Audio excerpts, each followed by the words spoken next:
One of the closest races on Election Day is expected to be in New York's 20th congressional district. A Siena poll earlier this week showed Chris Gibson ahead of incumbent Scott Murphy, but a couple of longtime independent political observers have moved the contest into the toss-up column. Bill Lambden caught up with both candidates today, 5 days before voting. Bill?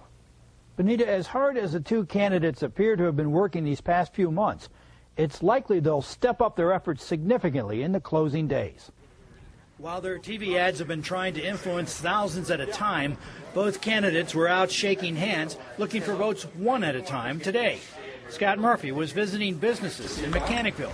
Congressman Scott Murphy. Chris Gibson had come from a group of senior citizens and stopped in at a restaurant on the Clifton Park Half Moon line. Chris Gibson. Hey, the key thing for us is to get out the vote, and we recognize that. Our staff is working very hard day and night, that it's neighbors talking to neighbors. Going to just keep doing what I've been doing, getting out talking to people about my experience as a business person, how I solve problems, working together with people of both parties, bringing pragmatic, common sense solutions. Although the two men differ sharply on issues including health care and education policy, separately both volunteered a similar priority if they scrape by in next week's balloting.